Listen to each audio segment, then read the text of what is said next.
My dad is gone now, so why don't you get out of here too? Stay out of my life, forever. The voice hurling insults at me over the phone was my daughter, with whom I'd spent over 10 years. Alice, my husband's daughter from a previous marriage, had dramatically changed her attitude towards me, her stepmother, once she started living on her own.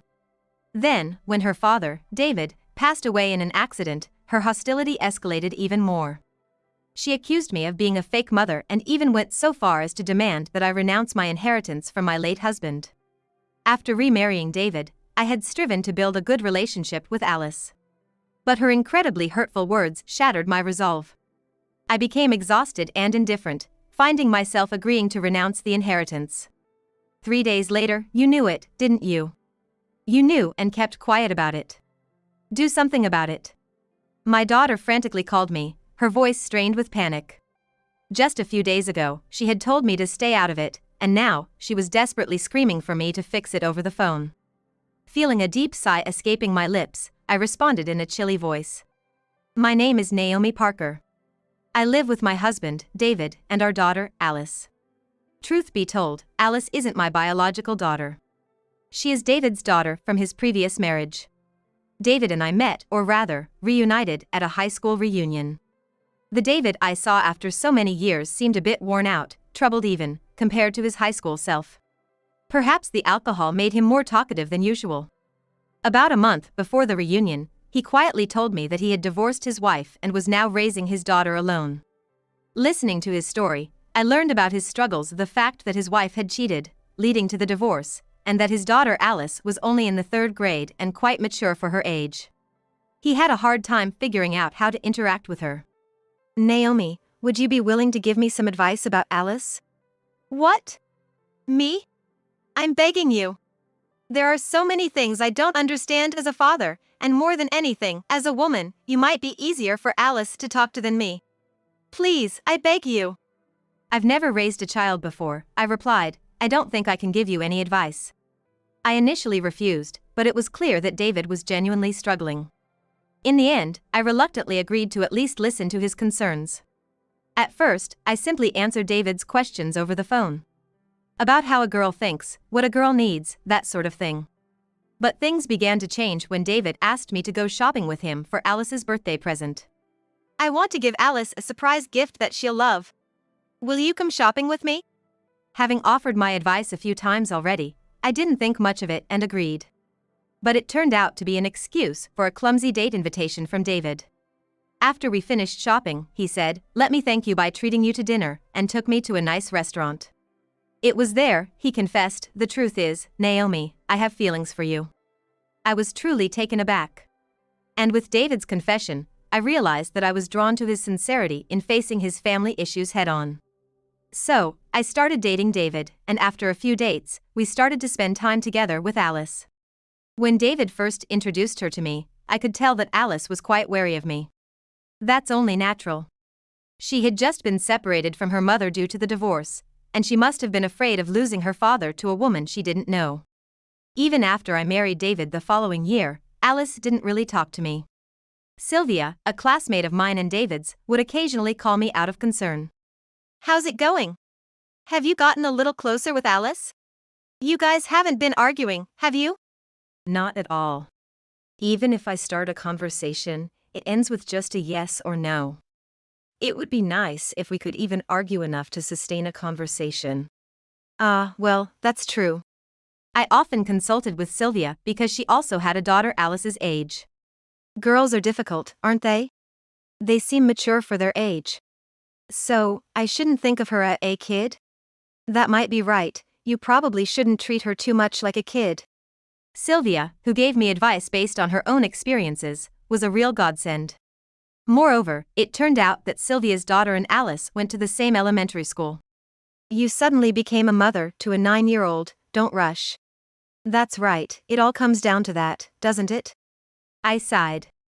I felt dejected, thinking that there was nothing I could do and time would eventually resolve things. David was also very concerned about the rocky relationship between Alice and me.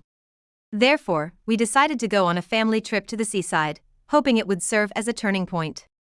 This is a beach where you can find beautiful stones, I heard. Beautiful stones. I definitely want to find them. That day, Alice, trying to keep her distance from me, started searching for stones desperately by her dad's side. I felt a little sad at this distance, but I too began searching for stones. If I found a pretty stone, I thought of presenting it to Alice.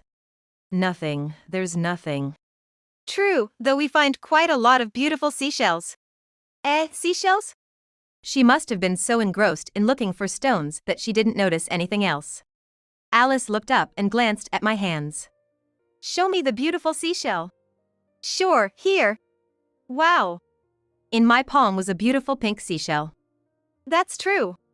It's so beautiful. If you like it, Alice, you can have it. Really? I'm so happy. Thank you. Alice's face lit up. Holding the thin shell up to the sunlight, she looked so genuinely pleased, her smile radiant. Then, David called out, "Hey! I found this stone." Wait, Alice, you found something too? He must have been searching hard. David, drenched in sweat, had found a lavender-colored seashell. Wow, this is also beautiful. True. It's so lovely. As the two of us peered into David's hand, our heads bumped together. Ow! Rubbing my forehead, I looked at Alice to see if she was okay. Alice was in the same position, looking at me, and then she laughed. It's okay, Alice, are you all right? Yeah, I'm fine.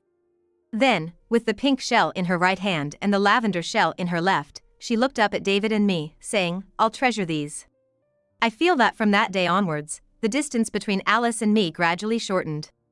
Wishing to be closer with Alice, whenever the three of us were together, I made a point to talk with Alice more than with David. We would share thoughts about our favorite cartoons and comics, she would tell me about the school lunches she loved, we would share our dislikes, and David would give Alice and me some time to spend just the two of us. We would shop for clothes together, visit cafes with delicious limited edition sweets, and go to see movies. Slowly but surely, the look of caution and restraint on Alice's face began to fade. By the time Alice became a high school student, people around us would say, "What a wonderful family you are." I was genuinely delighted. However, once Alice started college and began living alone, she started distancing herself from me again. The responses to my text messages checking up on her were often curt and short. Even when she occasionally visited home, she mostly spoke to her father, David, and hardly talked to me. I tried to create opportunities to talk to her, like delivering her allowance in person instead of transferring it, but she would only say, just transfer it next time. She left no room for conversation. I tried serving her favorite foods, but she would just eat in silence. Although she treated other people normally, I could feel her attitude towards me gradually cooling down. David noticed it too, and we would discuss whether it might be her time of growing apart from parents.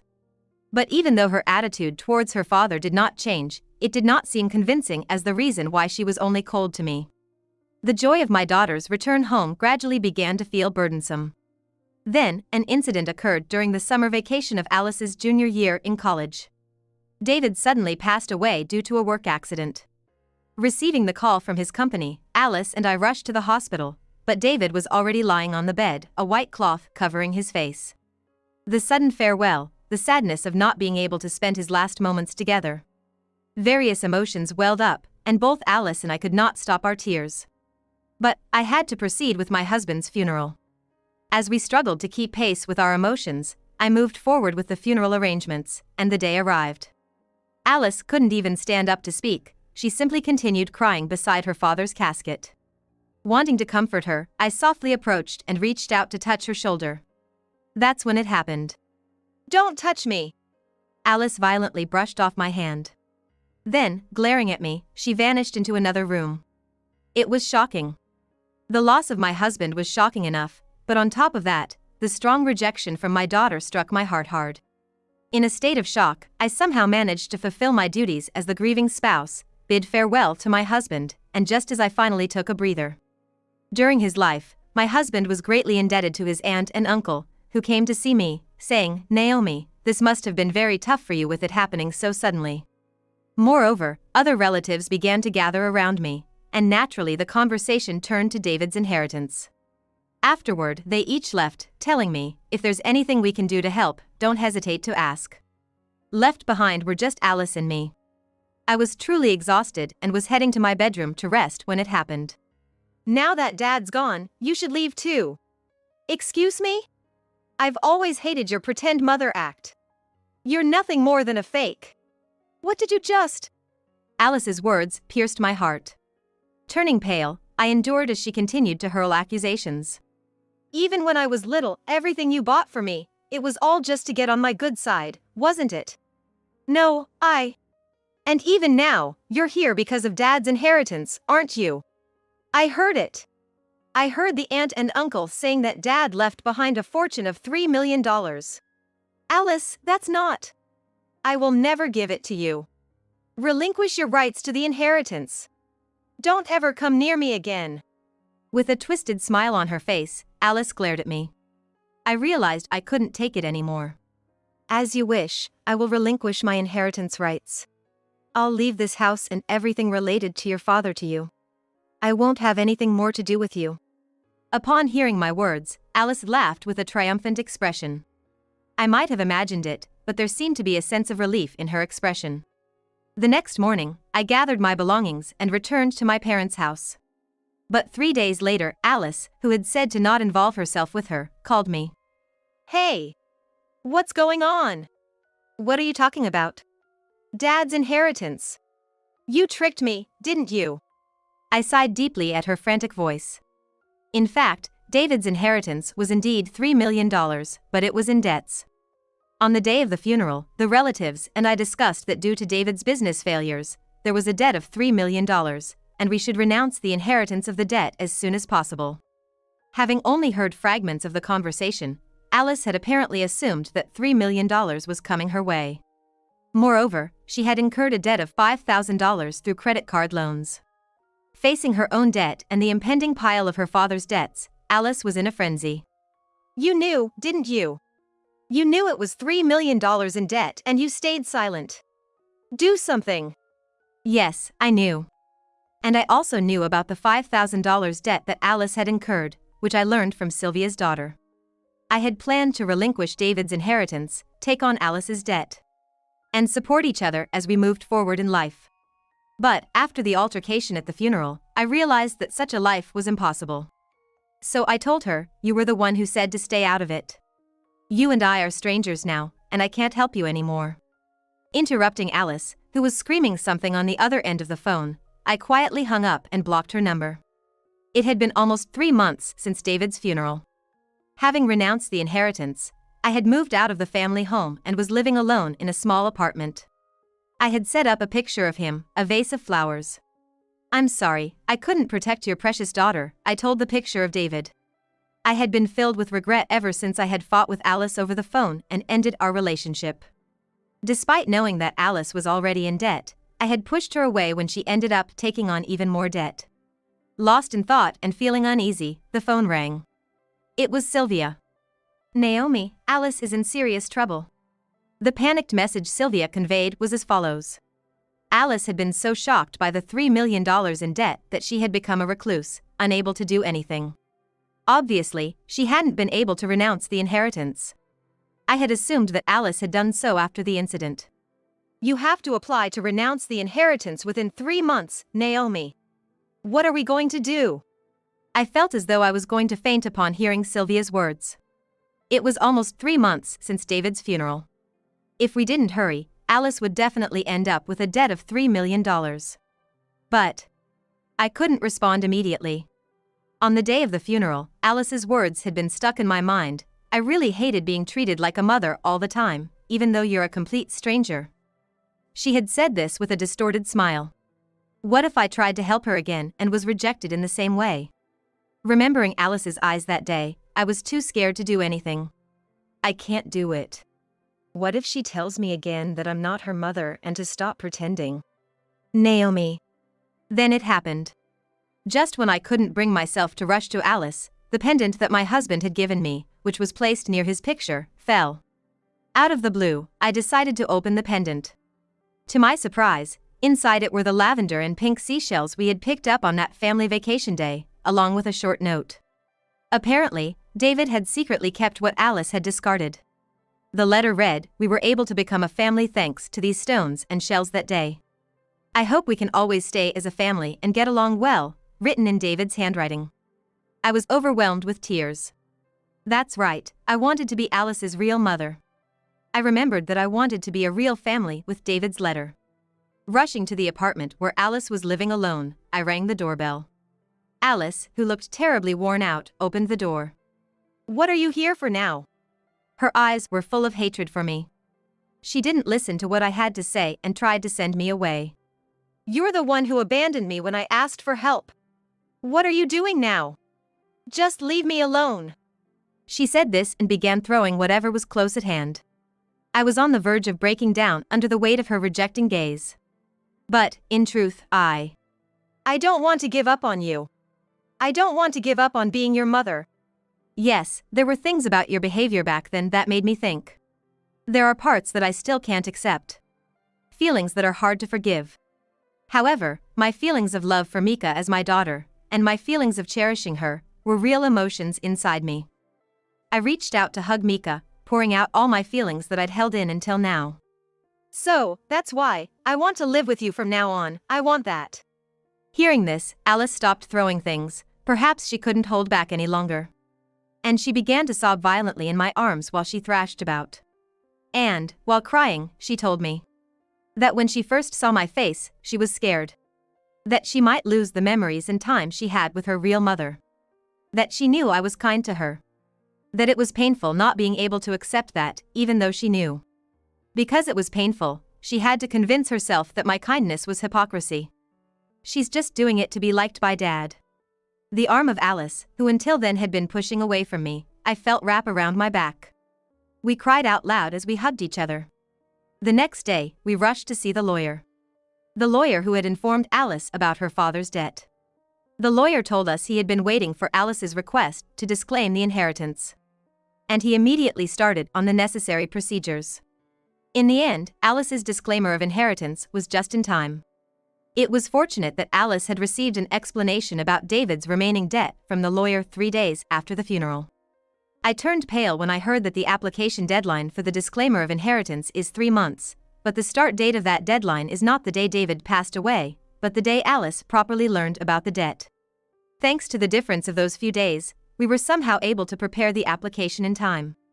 I am truly grateful to the lawyer for responding to our sudden request. As for Alice, she seemed relieved that the process of disclaiming the inheritance had gone smoothly, preventing a situation where she would have to take on a large debt, and she was in bed for a few days. After she was able to get up, she seemed to be overly cautious around me. It was Sylvia who told me that Alice seemed to deeply regret her attitude towards me on the day of the funeral. "It seems she said to my daughter, she wants to apologize but it's awkward and she can't start the conversation." "That makes sense." "Hey, Naomi. Aren't you being a little too careful?" Really?" Sylvia on the other side of the phone said a bit angrily. "Just like when you stormed into Alice's place the other day, isn't it okay to voice your feelings more? But until Alice's feelings settle down, it's better not to say anything too strong." "You decided not to give up on Alice, didn't you?" That was true. I had decided then that I wanted to become Alice's real mother.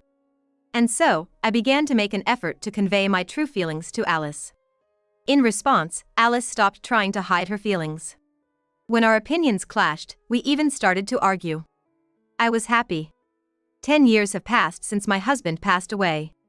I was in a small hospital room. In front of me was my daughter lying next to a newborn baby. Seeing my daughter's gentle smile as she blissfully watched the sleeping baby, I felt an overwhelming sense of happiness. "Mom, you can hold my baby. Is it okay?" "Yes." For me, who had no experience giving birth, this was my first time holding a newborn baby. I didn't know how to pick up this soft, tender being, and my daughter laughed at my confused state. "Well, it's my first time." My daughter sat me down on a chair, guided my arms into position, and gently placed the baby into them. "She's warm." Tears naturally started to flow. "David surely would have loved to hold her too. You wanted to show your father the baby, didn't you, Alice?" Alice then laughed again. "Mom, you holding her is enough for me."